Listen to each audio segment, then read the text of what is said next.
Mas eu acho que não vai ter outra alternativa. Se você Descobrir topar, por que é congelado. mas sua voz está vindo.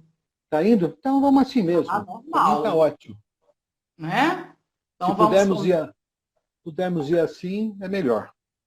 vamos, porque eu acho que a Aliás, gente não vai conseguir nada mais que isso, não, viu? além do que, o mais importante é o que a gente vai conversar e não o nosso rosto, né? Mas seu rosto aparece, só que está paralisado, né? Não sei por Como quê. se fosse uma foto. É. Não Bom, sei se tem alguma então, coisa a ver com a minha conta, mas enfim, está indo. isso. Pronto, agora a gente vai. Deixa eu só desativar os comentários para, se eu conseguir, né? Tá? Fica melhor. Aqui, desativar. Pronto. Enfim, vamos começar, né? Beleza. Wilson, opa, eu gostaria de te agradecer imensamente, né, por você aceitar o convite para a gente bater esse papo. O Wilson Clay é psicanalista aqui de São Paulo, quer dizer, hoje todo mundo é psicanalista do mundo, né? Porque os atendimentos agora são à distância, Como diria o Luiz Cláudio, né? Remotos. remoto. Virtuais todos somos, remotos alguns. Exatamente. Então, hoje nós vamos conversar sobre algumas faces da negação. Eu falava para o pessoal que eu fiz um vídeo mais com cara de aula, porque como tem algumas pessoas que me seguem, que são interessados na psicanálise, mas não são da área, então quem quiser um pouco mais de conceito, vai lá no IGTV que tem esse vídeo, mas nós vamos bater um papo mais descontraído, que é trazer esse conceito para a prática, para olhar o comportamento social baseado nesse conceito. Então, Beleza. a Ótimo. palavra é sua. Obrigado, obrigado. Bom, na verdade, quando conversamos, né, Ana, pensamos uma possibilidade de ter uma conversa e tudo mais, eu logo, muito rapidamente, me incomodei por duas frentes. Primeiro, o tema da negação é um tema que me interessa, né, já há algum tempo, tenho estudado um bocadinho isso, muito menos do que o necessário, mas o suficiente para continuar pensando. Né? E também porque, evidentemente, eu acho que vivemos no mundo, né, ou especialmente no Brasil, em particular no Brasil, um show, né, de negação. Né? Assim, parece que esse mecanismo que você tão bem explicou lá no seu vídeo, né, trazendo lá as ideias do Freud, em especial, ideias bem clínicas, bem próximas do sujeito, do indivíduo, né? Aqui a gente talvez possa conversar um pouquinho numa dimensão mais ampla, né? Visto Isso. que a gente pode pensar o indivíduo, a psicanálise nos permite essa manobra, né?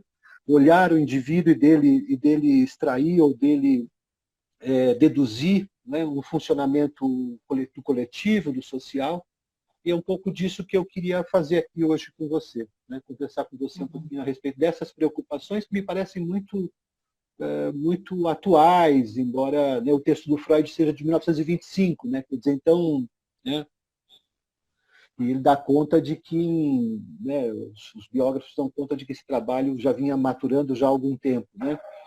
Mas o que eu resolvi fazer um caminho um pouco diferente para não ficar tão fixado na psicanálise e fui dar umas E olhadinhas em umas anotações que eu tenho. E os linguistas, né, em especial eu destaquei um linguista já com bastante idade, mais de 90 anos, um francês, o Ducrot, Oswald Ducrot. Ele trabalha, entre outras questões, a questão da negação dentro da linguística, né, e que me parece ser bastante útil para a gente pensar essa situação que vamos depurar no campo da psicanálise. Né? Então, ele fala na teoria da polifonia dele, né, ele descreve uma função polêmica, né, e essa função polêmica, na opinião dele, né, permite que sejam expressados aí, simultaneamente, dois enunciados, dois pontos de vista. Né? Dois pontos de vista, que são, evidentemente, antagônicos. Né? Só que esses pontos de vista são apresentados, né, um deles, vamos chamar aqui de positivo, né, diz respeito a um determinado grupo de ideias. E um outro, negativo, é atribuído a um segundo grupo de ideias e, consequentemente, a uma outra fonte, né? E uma outra fonte com a qual o locutor, aquele que está falando, o enunciador, né, se identifica para se opor àquele primeiro, né? Então, eu vou dar um exemplo bastante antigo, né, que talvez expresse um pouquinho essa situação. Vasculhando aqui textos da história do Brasil e tal, especialmente da década de 60, né, eu encontrei aqui uma fala do presidente Costa e Silva, né, que diz o seguinte: revolução em verdade e não golpe de Estado. Revolução e não motim militar. Isso foi dito após a eleição do Costa e Silva, né? Aí há dois pontos, duas fontes. O golpe de 64 foi um golpe de Estado. Para o outro, foi uma revolução. Né? São duas ideias antagônicas a respeito do que aconteceu. Ambas as ideias estão na mesma frase. Né? Mobiliza as duas na mesma oração, no mesmo enunciado, e se identifica com a segunda, ou seja, de que foi uma revolução e não um golpe de Estado. Né? Mas primeiro ele menciona o golpe, né? Não foi um golpe. Exato. Dizer, por que ele tem que dizer que não foi? Né? Exato. Ele anuncia o golpe, nega o golpe e afirma que foi uma revolução. Né? Então, aí está instaurada a polêmica do ponto de vista do Duclos, né? Do linguista francês. Agora, se a gente caminhar um pouquinho mais com a história, né? Então vamos tomar como ideia, não estamos estudando negação, e vamos colar aqui na frase, na fala do Costa e Silva, e dizer, bom, né? Não foi um golpe, foi uma revolução. Né? Vamos então adiantar um pouquinho mais a história e vamos encontrar um outro presidente militar um pouco mais à frente, que é o Ernesto Geisel, um dos terríveis presidentes militares, e ele diz o seguinte: o que houve em 64 não foi uma revolução. As revoluções fazem-se por uma ideia, em favor de uma doutrina. Nós simplesmente fizemos um movimento para derrubar João Goulart. Foi um movimento contra e não por alguma coisa. Era contra a subversão, contra a corrupção. Em primeiro lugar, nem a subversão nem a corrupção acabam. Você pode reprimi-las, mas não as destruirá. Era algo destinado a corrigir, não a construir algo novo. E isso não é revolução. Isso é Ernesto Geisel, na década de 60, estava em 74, ele estava no poder, né, 10 anos depois da instalação do golpe. Né? E, então, portanto, o negado lá, pelo Costa e Silva, está afirmado aqui, né? Aqui, ali, com o Ernesto Geisel. Em outras palavras, negada a negação. Sim. Portanto, negada a negação, uma afirmação. Né? Isso é uma conta matemática, menos com menos dá mais. Né? Então, negada uma negação, uma afirmação. Então, o que disse o Costa e Silva, na verdade, era uma afirmação e não a negação de que se tratava de um golpe, mas a afirmação de que era um golpe, como confirma o Ernesto Geisel. Mas, né, isso vai aparecer tão claramente, tão nitidamente no texto freudiano, né, que eu vou ler, você, claro que conhece essa passagem, eu vou convidar os nossos internautas aí para depois dar uma olhada nesse texto curtíssimo do Freud, mais um dos textos mais densos da psicanálise. O Freud abre o texto praticamente, o primeiro parágrafo dele, dizendo assim: a apresentação que o paciente faz, né, o senhor pergunta quem pode ser essa pessoa no meu sonho. Não é minha mãe. Aí o Freud diz: emendamos isso, então é a mãe dele. O senhor pergunta quem pode ser essa pessoa no sonho? Não é minha mãe. Emendamos isso, então é a mãe dele. Então está aí, né, o mecanismo de negação, né, claro que a gente poderia falar horas aqui, fazer digressões e tal, mas a minha preocupação, na verdade, é poder mostrar esse movimento, né, o movimento de apresentar alguma coisa numa condição negada, né, que permite que isto seja dito, seja exposto, sem um compromisso com aquilo. Então, o sujeito do Freud aqui, né, não podia dizer que se tratava da mãe no sonho dele, mas ele pôde dizer porque estava negando. E começam seus sonhos dizendo, de uma forma um pouco mais leve de negação, mas também negação, dizendo assim, não, eu tive um sonho essa noite e diz que eu estava na praia, diz que eu estava passeando na beira-mar, diz que eu chupei um sorvete, diz, né? Ora, quem que disse isso se o sonho é seu, cara pálida? Não é? É uma forma de dar para o outro alguma coisa que pertence a mim, mas que quando eu dou para o outro, eu entrego o outro, eu posso ficar livre da ação, da própria censura sobre aquilo. Então isso nos leva a um campo, né, de termos passado por tanto tempo de ditadura e sofrido, né, muito, né, há muitas publicações. Eu destaco aqui o trabalho belíssimo de uma colega do SEDES, a Maria Auxiliadora Cunha Arantes. Ela tem um trabalho belíssimo de mestrado e doutorado sobre a tortura. E quando a gente lê aquilo é de um espanto sem par, né? Então me parece que nós passamos um período muito pesado, muito difícil, né? Onde as liberdades estavam todas vilipendiadas, todas truncadas e impossibilitadas. Felizmente conseguimos, né, avançar em direção à democracia e estamos em pleno exercício dessa democracia ainda hoje, mas eu, particularmente, né, me utilizo desse conceito, dessa ideia, para pensar justamente a ascensão de um movimento fascista, como diz o Safatli, por exemplo, e diz com todas as letras isso, né, de um movimento fascista que tenta se instaurar no país, e que eu queria, né, um pouco diferente do que o Safatli afirma, afirmando Freud, inclusive, eu queria deixar aqui uma ideia, né? Eu não pensaria que nós temos exclusivamente um líder fascista, um líder que tenta impor uma ditadura, alguma coisa assim. Eu tenho a impressão de que tudo isto está dentro de cada um de nós, né? E que nesses tempos todos de democracia nós não cuidamos o suficiente dos vetores, dos elementos que promovem ou que apoiam esse tipo de movimento. Então, minha pergunta é, durante o tempo da democracia, durante esse tempo que estamos vivendo, né, claro que muitos de nós têm claríssimo, né, a ideia de que não quer nada disso, não quer uma ditadura, não quer perda de liberdades. No entanto, né, se olhar no arroz com feijão do seu dia a dia, talvez ele próprio encontre momentos, situações nas quais ele age como um ditador. Então, o que eu estou propondo é que nós possamos pensar, ao nível de cada um de nós, né, os movimentos de negação deste germe de ditadura, desse germe de fascismo, que nos habita. Que muitos de nós conseguiu superar isso, né? Mas outros tantos talvez não. E quando Por exemplo, surge... dá um exemplo.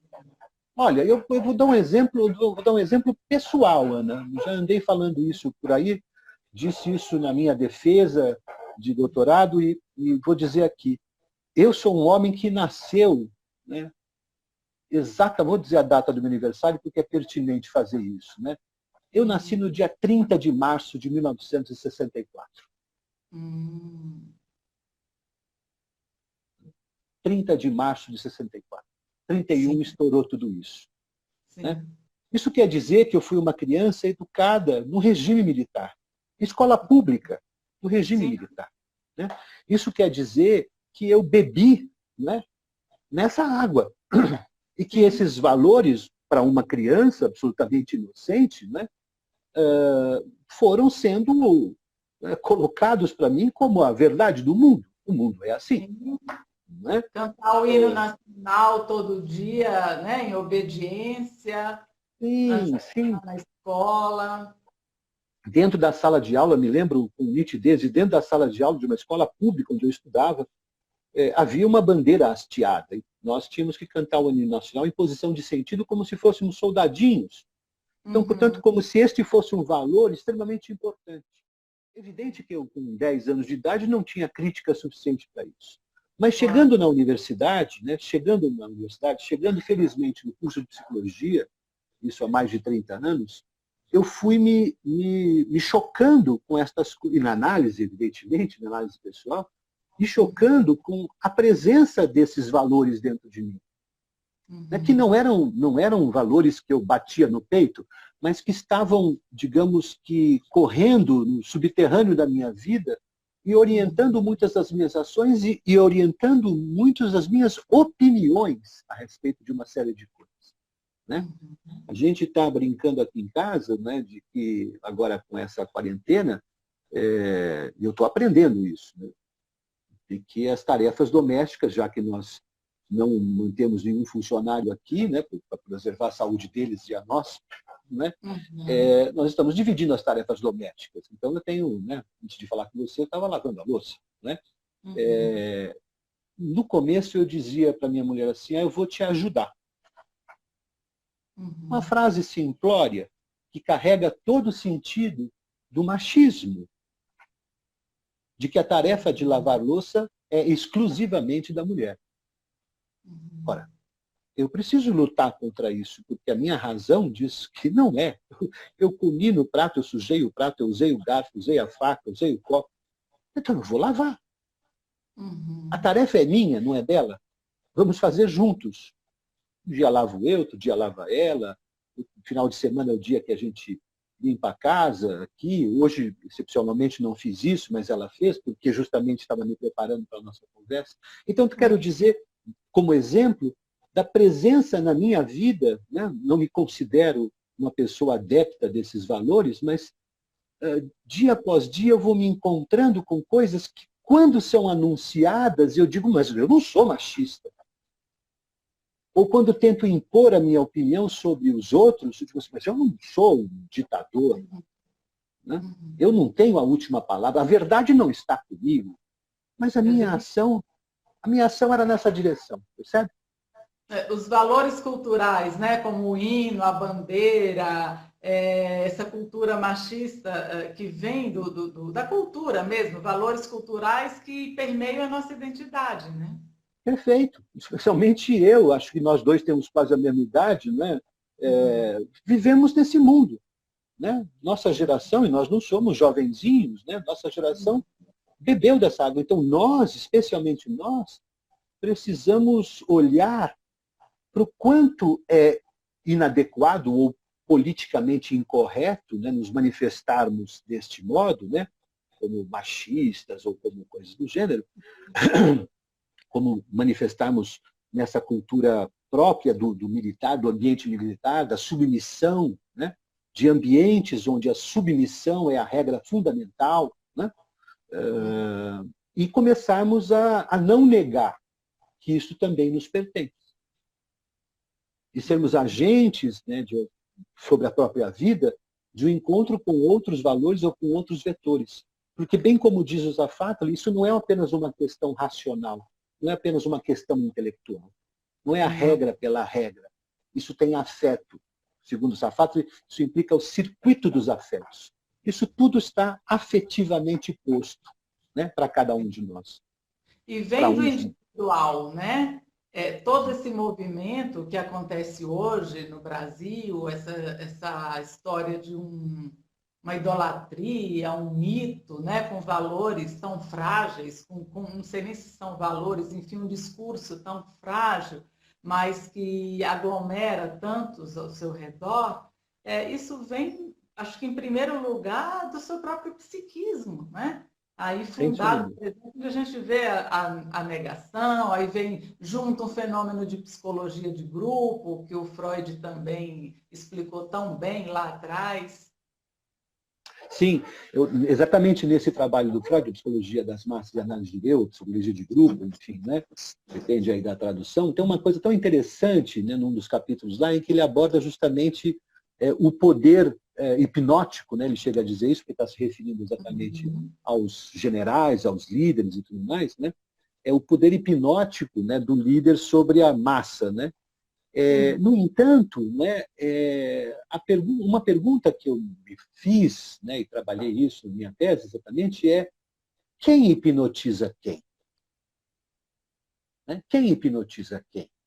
Será que o líder hipnotiza a massa, de alguém com um poder extraordinário de, né, hipnotizar, né, uma massa inteira de pessoas? O Hitler teve o poder de hipnotizar milhões de alemães contra os judeus, contra, enfim. Ou será, né, que ele também foi hipnotizado, também foi encantado pela própria massa, né, que o manteve nessa condição de líder?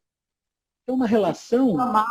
Que clamava por um hipnotizador, né? Exato, exato. Né? Então, foi um casamento perfeito ali. Né?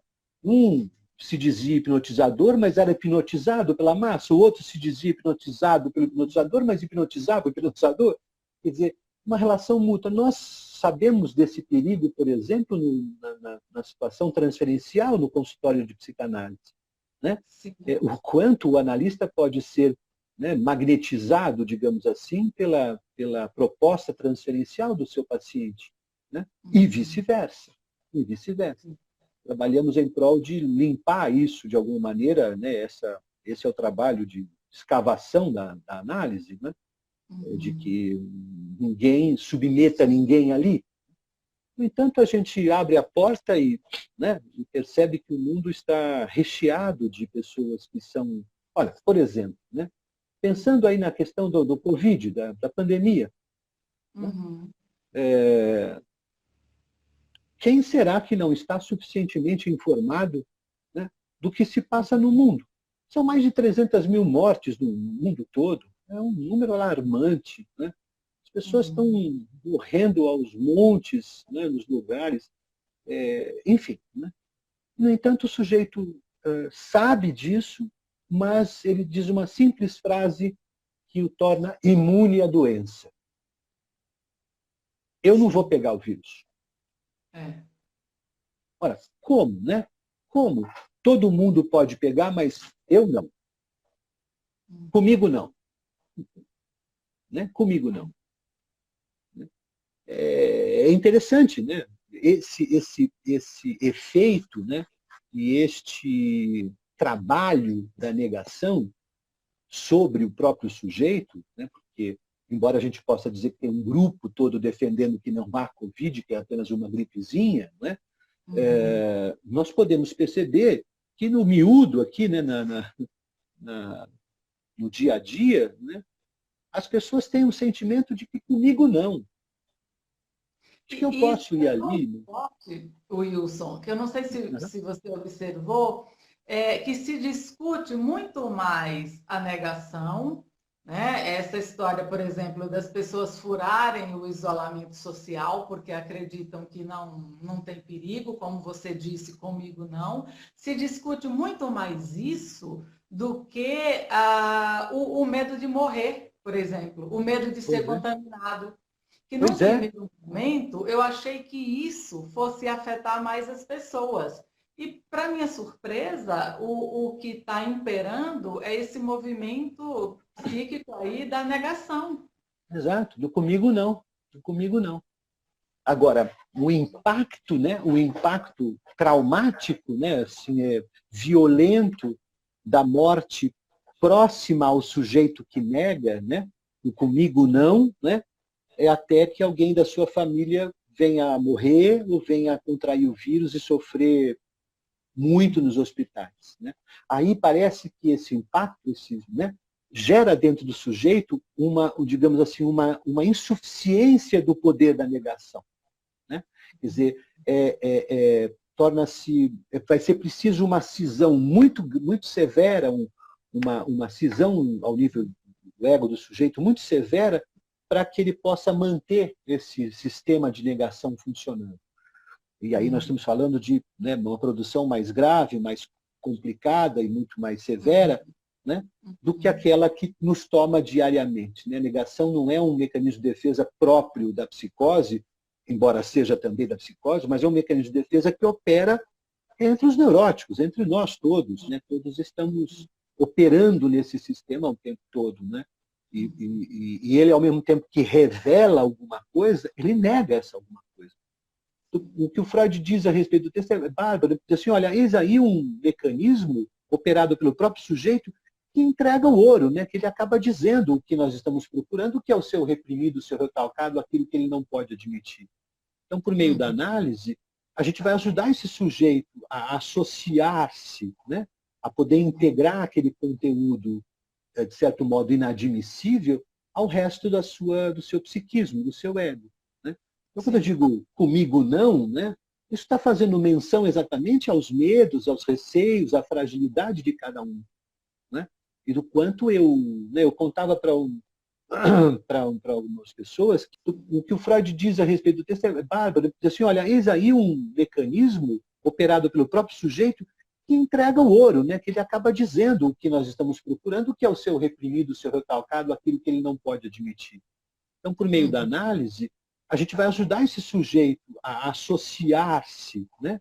A poder integrar aquele conteúdo, de certo modo, inadmissível ao resto do seu psiquismo, do seu ego. Né? Então, quando eu digo comigo não, né? Isso está fazendo menção exatamente aos medos, aos receios, à fragilidade de cada um. Né? E do quanto eu contava para algumas pessoas que isso está levando a gente a pensar, inclusive, na dimensão do outro, né? Quem é o outro? Essa quarentena, essa pandemia, eu tenho a impressão que vai nos deixar um legado de que, assim, ou a gente revê nossa relação com os outros, né? Que status tem o outro na nossa vida, né? Ou então nós vamos ficar no mesmo buraco, né? Porque não é possível que o outro seja tomado como, né, os governos ditatoriais, né, o líder do nosso país disse que a ditadura só errou por ter torturado as pessoas, devia ter matado todas elas. Então, assim, quando a solução para um problema é matar o outro, né, nossa civilização desce muitos degraus, né? Nós vamos parar lá no tempo bárbaro, né? Uma coisa, né? Quando a solução é aniquilar o outro, seja com uma bala, né? Seja com uma palavra, como quando, né, desfazemos das sociedades indígenas, por exemplo, entendemos o indígena como um vagabundo, por exemplo, né? Né? Nós estamos desfazendo, né, do outro que é diferente, que aliás é onde surge exatamente o conceito da negação, né? Pela diferença, é o grande articulador, né, da possibilidade de percepção da diferença. Se há uma coisa que nos esforçamos o tempo todo para negar, é o outro. Né? É a diferença que há entre cada um de nós e o outro. Né? O Freud propõe aí sobre a questão da diferença sexual anatômica. Né? Quando o menininho vê que a menininha não tem um pintinho, ele diz, ela tinha, mas perdeu. Né? Não, ela não tinha, não. É que vocês são diferentes. Ela não tinha pintinho e perdeu, não. Né? Vocês são diferentes. E esse é um status, né? É um degrau de evolução, de desenvolvimento, né? Que a gente precisa atingir. Né? O índio não é menos, ele é diferente. Né? Eu sei do seu trabalho com os estrangeiros, né? Ele não é menos, né? Ele é diferente. Né? As culturas que chegam no nosso país não são menos ou mais, são diferentes. Inclusive, uma das queixas, né, dos refugiados que eu entrevistei é que, assim, as pessoas não me veem. Elas não veem que eu sou uma mulher, que eu sou uma cineasta, por exemplo, elas só veem que eu sou uma refugiada. E todo mundo vem me fazer as mesmas perguntas. Essa é uma fala, né, de uma refugiada. Não é impressionante? Está o status exatamente da negação, né, da identidade do outro, da diferença. Né? Ela não é embora a condição política, né, seja de refugiado, ela é uma pessoa. Sim. É um ser humano do mesmo modo que dou a ele um status menor ou do indigno, né, de pertencer à minha comunidade. Por exemplo, a cena que chocou o mundo nessa última semana, o assassinato daquele homem negro nos Estados Unidos, né? Uhum. Pensemos, né? Houve tempo suficiente para o soldado Sim, branco sim.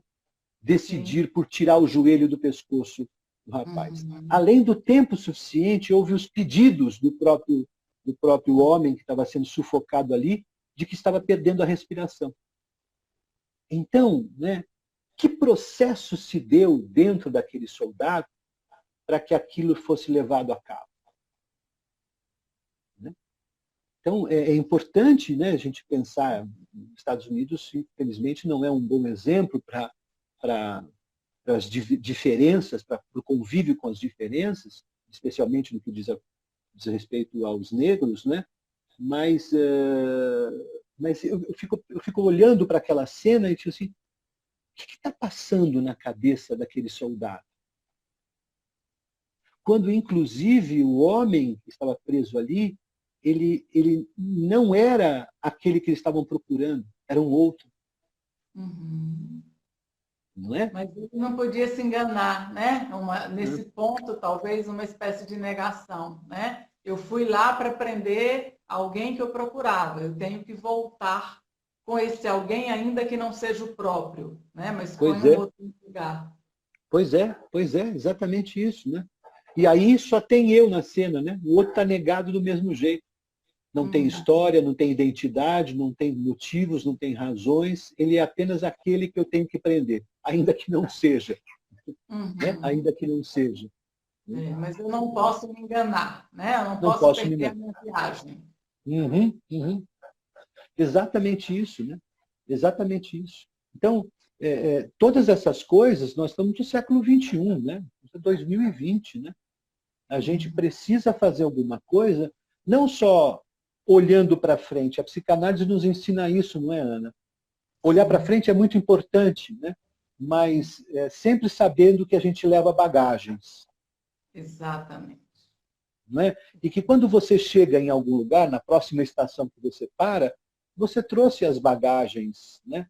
Você trouxe as bagagens da estação anterior. Quais são as nossas bagagens? Né? Quais são as nossas bagagens afetivas, né? Como o circuito dos afetos, como diz o Sapato. Né?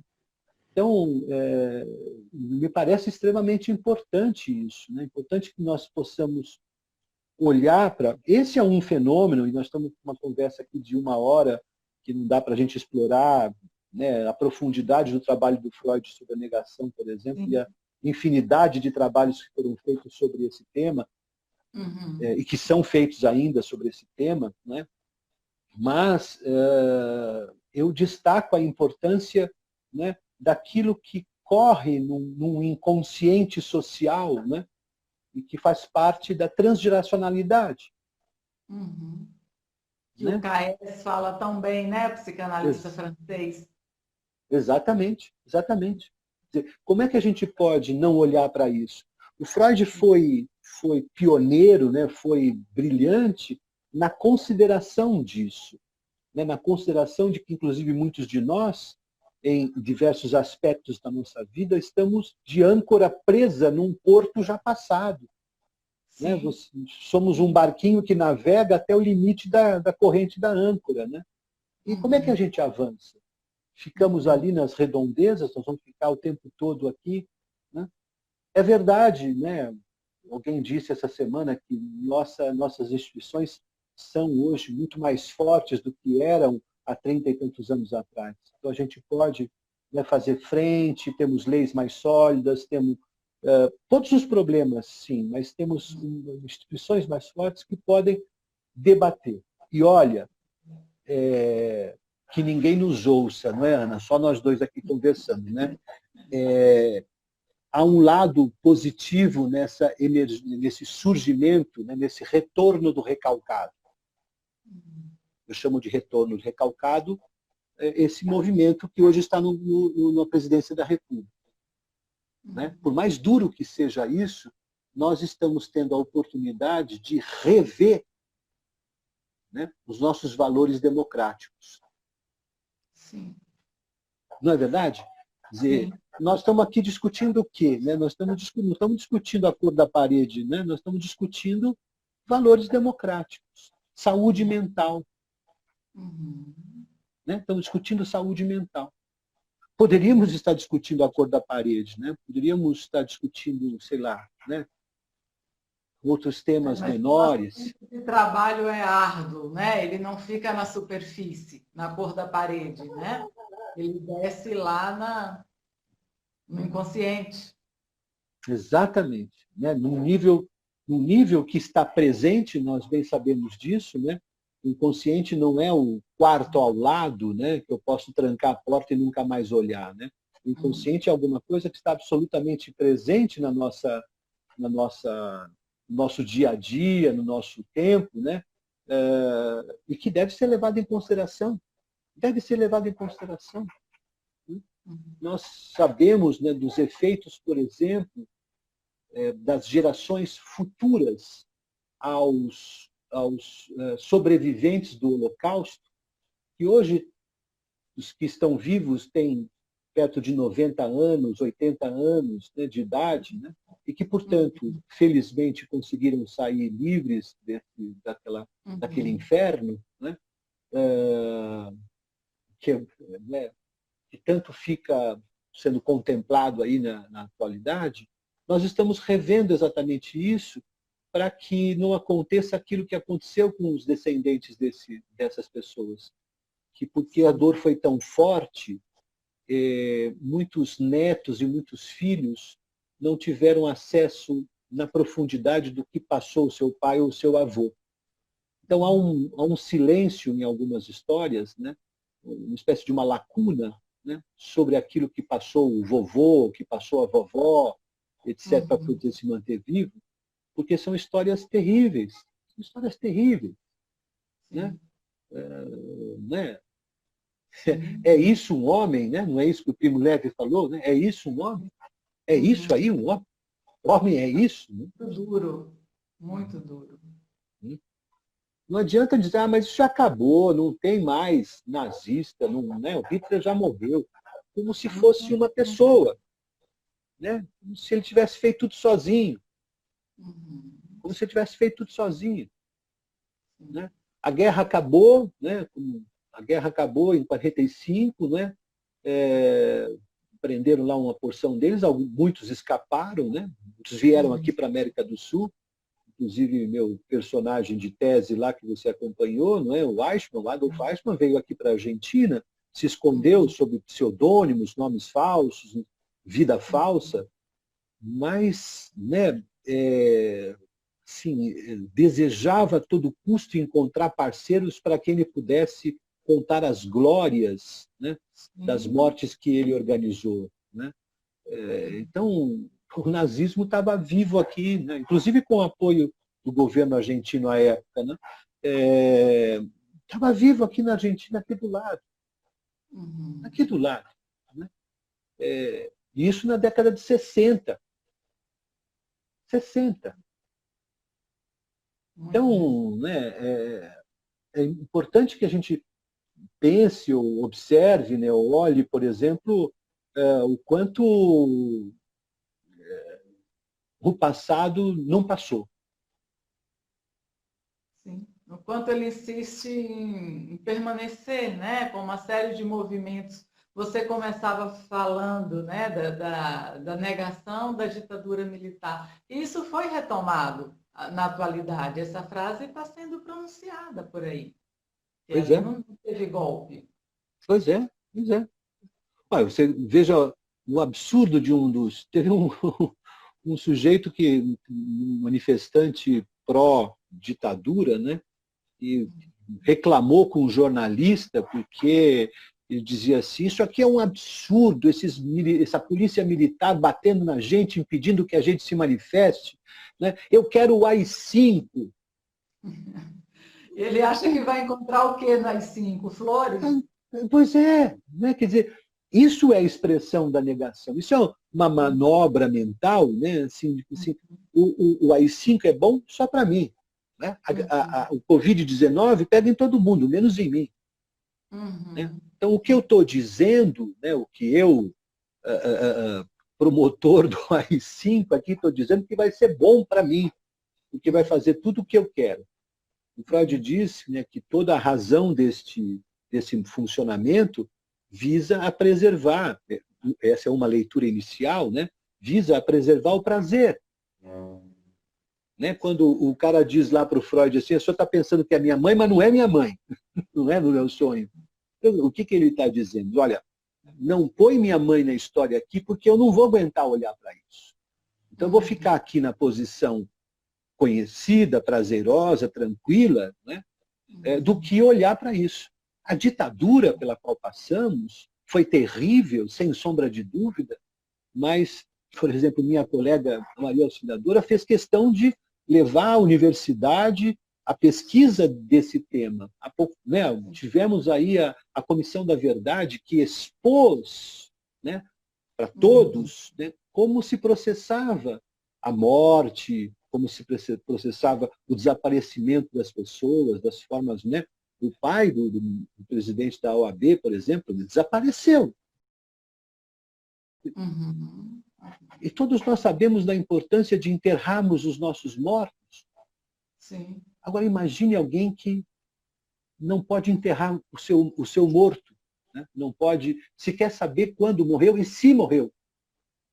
E leva a um fenômeno também que a gente conhece, né? Uma dificuldade que algumas pessoas têm de se autorizar a viver esse luto, né? Exatamente.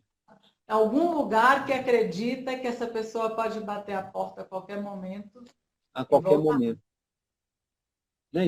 Entra ano e sai ano e essa esperança continua ali e aquela pessoa já está morta, já desapareceu há muito tempo e a família não teve a oportunidade de chorar sobre a sua sepultura, né? Sobre o seu corpo. Né? Quer dizer, então, a crueldade, é claro que é a crueldade com aquele que foi vítima da tortura, né? Mas é a crueldade com os familiares. Né? Sim. A crueldade com os familiares. Então, eu tenho a impressão de que olhar para esses... Né? Não se trata de virar a página. Olha, a página da ditadura no Brasil está virada.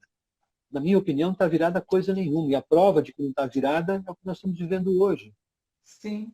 E nesse sentido, nós podemos aprender com a comunidade judaica, né, que explicita, né, tem o Museu do Holocausto e tantos outros memoriais que deixa essa passagem, esse horror lá registrado, disponível para todos, justamente para que não fuja a realidade, que essa ideia do horror não, de repente, não comece a ficar algo abstrato. Foi uma história vivida lá longe, contada por outras gerações. Será que isso não acontece um pouco com a história da ditadura aqui no Brasil? Sem sombra de dúvida, estava me lembrando, nós estamos aqui próximos, geograficamente próximos, aqui próximo de mim, está o famoso Minhocão, né, construído pelo Maluf, né, rasgando ali o centro da cidade ao meio. Até poucos anos atrás, o Minhocão chamava-se Elevado Costa e Silva. O mesmo cidadão que eu acabei de falar aqui. Né? Elevado Costa e Silva. A gente apelidou de Minhocão e tal, e ninguém prestava muita atenção ao nome. E Costa e Silva foi um presidente militar. Né? Mais recentemente, então, portanto, há pouco tempo atrás, esse viaduto, né, esse negócio aí, foi mudado o nome, passou a ser João Goulart. Né? Elevado João Goulart. Né? Então, eis aí uma referência ao que você está dizendo, né, dos emblemas, né, que o Freud tanto prestou atenção, né, dos monumentos, né, sobre momentos importantes. Então, que bom que a gente trocou o nome de Costa e Silva para João Goulart, mas talvez as pessoas que andam ali embaixo, que conhecem como Minhocão, talvez elas próprias não saibam, né, o nome daquilo, a mudança do nome, por que teve aquele nome, por que tem esse outro nome. E a gente não tem ali uma placa explicativa, que eu saiba pelo menos, uma placa explicativa, ou um evento que deu ensejo a essa mudança, para que a história possa ser contada no cotidiano. Né? Que a história esteja ali presente no cotidiano. Né? Assim, os países que sofreram com a Segunda Guerra, muitos preservaram edifícios semidestruídos pelos bombardeios e tudo mais, como forma de mostrar a história pela qual o país passou. O Museu do Holocausto, que você está falando, ou Auschwitz, né? O Auschwitz, por exemplo. E vai aí um outro elemento que a gente talvez possa conversar um outro dia, se não for por uma live, pode ser um café, né? Que é justamente assim, um outro movimento importante, que é um movimento revisionista, né? Que propõe rever algumas coisas. Há um filme que eu sugiro, que assim, sugeri para você, e acho que é legal, que é o filme Negação, né, da Deborah Lipstadt, que levou ao tribunal, né, que levou aos tribunais ingleses uma discussão sobre se existiu ou não o Holocausto. Né? Se Auschwitz, né, foi mesmo um lugar onde havia fornos e as pessoas foram queimadas e transformadas em cinzas ali. E havia um sujeito, né, com livros publicados, que defendia exatamente o fato de que não houve Holocausto. E esse julgamento se deu no tribunal inglês e que levou o juiz a declarar que sim, que houve sim, e que as provas da Débora eram provas fidedignas de que há vestígios, há sinais, há provas científicas da existência não só dos fornos, mas das câmaras de gás, né, em Auschwitz. Né? E está lá, para você andar lá e ver, né? Você andar lá e conhecer e saber da história, né? desse pessoal. Aí não foi para o divã, foi para um tribunal, né? Exato. Ao nível de uma discussão racional, claro, num ambiente de tribunal você discute as razões, que é uma outra questão que o Freud aborda no texto da negação, né? O campo das razões, da intelectualidade, do racional, né? Embora a análise, né, busque, né, os elementos emocionais dessas questões. Nós também podemos fazer isso. Nós também podemos fazer isso em nível social, né? Quando a gente abre museus, quando a gente expõe fotografias, quando a gente defende uma tese, uma dissertação numa universidade pública, como uma universidade grande de importância como a PUC, ou como o USP, ou o que seja, e expõe, ou faz uma comissão da verdade que tenha visibilidade, permita que as pessoas possam olhar para as coisas que foram feitas e não ficar nessa discussão, né, boba, né, de negação, uma coisa extremamente regredida, né, de negar o que de fato aconteceu e de fato deseja. Né? Então, né, minha preocupação, e que eu compartilhei com você, e que estou compartilhando com as pessoas que estão acompanhando, é de que a gente precisa prestar atenção no quanto ainda, né, há de... Né, o quanto em mim, Wilson Klein, né, o quanto em mim ainda há daquele menino, né, que, como se diz, cantava o hino nacional. Militar, né?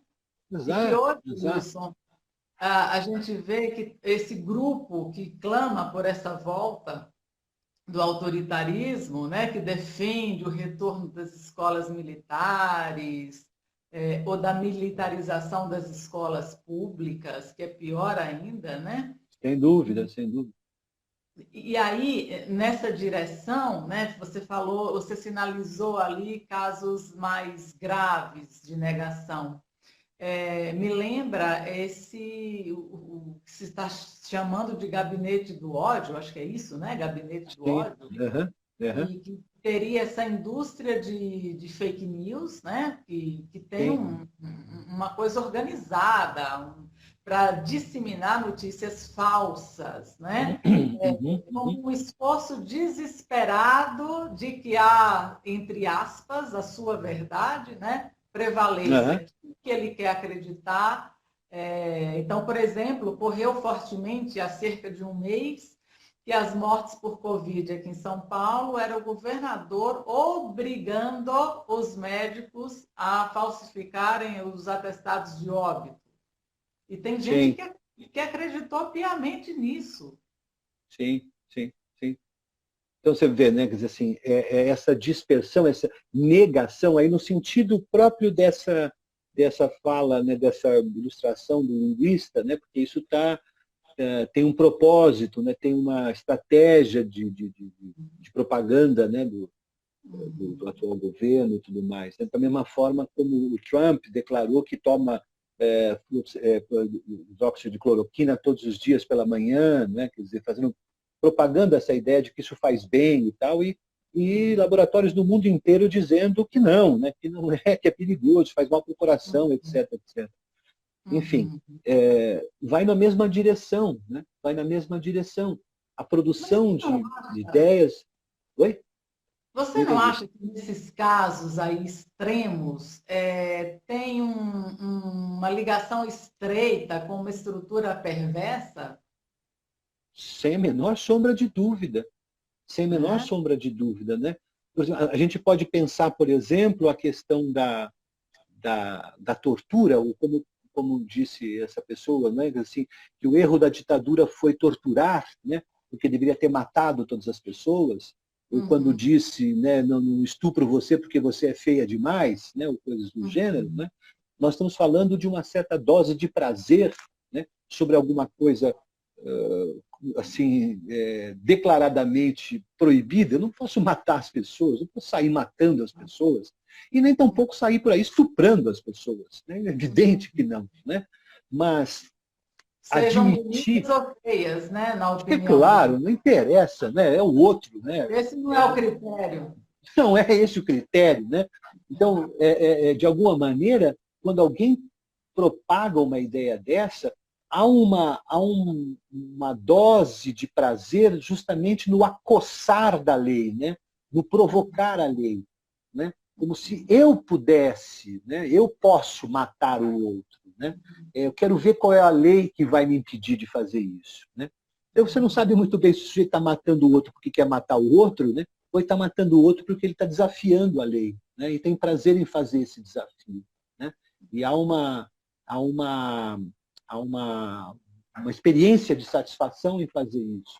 Então, claro que sim, é extremamente perverso, né? A gente tem Né? ações perversas, né? Claro, não, mas veja, por É, exemplo, né? Nós não estamos mais no tempo em que uma das coisas da ditadura da escola infantil da qual eu participei, né? É, qual era o prazer, né, dos professores em punir os alunos? Né? Não vai me dizer, né, que não havia professores perversos que tinham prazer em punir os alunos. sim, Não é sim, isso? Né? sim. Então, isso não. Né, ou nas estruturas organizacionais, né, você ter líderes ou chefes ou, né, donos de empresas, executivos, que têm prazer, né, do exercício do poder sobre o outro, não Sim, que reconhecimento do colocam outro. prazos curtíssimos, né, a serem cumpridos e que as pessoas adoecem em função disso, né? Pois é. Todos nós, eu tenho falado para várias pessoas com quem eu converso, que aqui na rua da minha casa, no quarteirão, ou 2 quarteirões ao redor da minha casa, eu de fato não Uhum, tenho saído, a não ser para ir em supermercado e farmácia, essas coisas, uhum, né? uhum. Ou o meu consultório, que fica a 5 quarteirões daqui, vou de carro às vezes e volto para pegar alguma coisa lá. Mas eu pude observar assim, que aqui, ao redor da minha casa, há pelo menos 5 obras de construção civil, 5 edifícios sendo levantados do zero. Portanto, eu Uhum, presenciei a demolição, estou uhum, presenciando, né, o levantamento do edifício, né, uhum. durante a pandemia. E até Sim, onde eu sei, não é, construção civil não é serviço essencial. sim, sim, Significa que os operários estavam ali, né, estão ali, por causa da coerção do capital. Né? claro. Né? Ou como diria lá o Lacan, a bolsa ou a vida, não é? A bolsa. A bolsa ou a vida? O assaltante vem te assaltar e diz assim, a bolsa ou a vida? E você responde, a bolsa. É. Aí você segura a bolsa, ele dá um tiro em você, mata você e leva a bolsa embora. Né? Que é o que está acontecendo nesses edifícios que estão sendo construídos. E a Será que perfeição esses é operários... derrubada, né? Porque o dono, ele está recluso. Ele Não não tem... está lá convivendo com Claro. outras pessoas, né? Mas E ele aquele tem que prazer disso. precisa, né, para Pois é, comer, trabalhar, vai. Né? pois é. Eu fico impressionado com isso. No interior da Bahia, a região ali de Pelo Arcado, Campo Alegre de Lourdes, tem um caso esta semana de uma obra na cidade que se dizia importante, que não podia parar, e continuou, e agora todos os operários estão contaminados e a obra parou. Né? Pois é, Só olha. que a população, lá em Campo Alegre de Lourdes, colocou fogo no alojamento, na casa desses operários, com medo da contaminação. Aí o show de Olha horror só. vai, né, Sim, sim. Tá vendo só? aumentando. Falta de, né, essa questão da responsabilidade com o outro. Então você vai nesse nível da construção civil, quem é o operário que fica pendurado lá naqueles ferros, naquelas andaimes e tudo mais, né, como dizia o Chico na música Construção lá, não é? E morrem, né? Morre ou porque cai de lá, ou morre porque adoece, porque para onde vai essa pessoa? Para que hospital vai essa pessoa que contrai o vírus, está infectada, e vai para onde? O HC está quase lotado.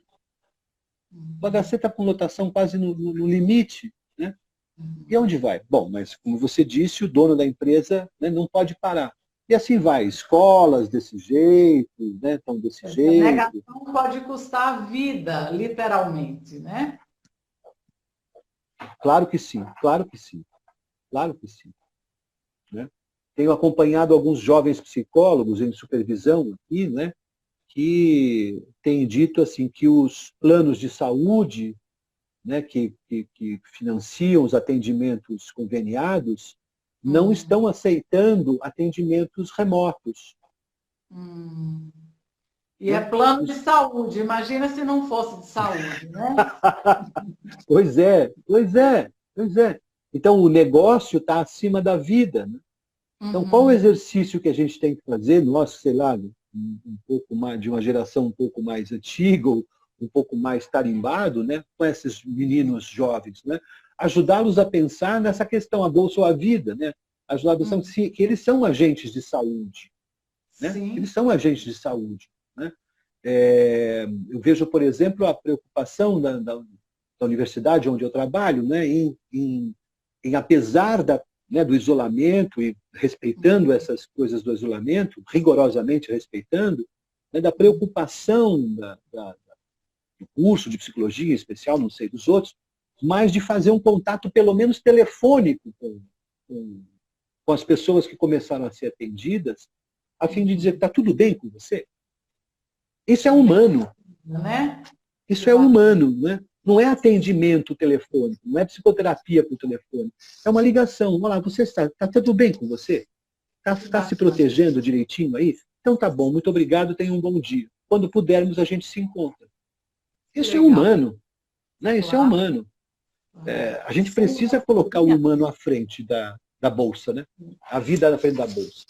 Sim, sem dúvida. Eu tenho uma sobrinha, Maria de Górgolas, que está nos acompanhando aqui, esteve também fazendo uma pré-estreia aqui na live para me ajudar a lidar com isso. Ela faz faculdade em Madrid, né? E que parou bem antes de nós todos, e a faculdade colocou psicólogos à disposição dos alunos. A faculdade arcando com o custo, né? Ofereceu para todos os alunos, olha, eu não sei como vocês estão, certamente alguns precisam de assistência, alguns precisam conversar, porque está sendo muito difícil para todos nós. Perfeito, perfeito. Percebe? São exemplos disso. Vai cair, só dá tempo agora, a gente passou rápido, papo gostoso, a gente não percebeu, temos 15 segundos. Queria te agradecer mais uma vez, foi uma conversa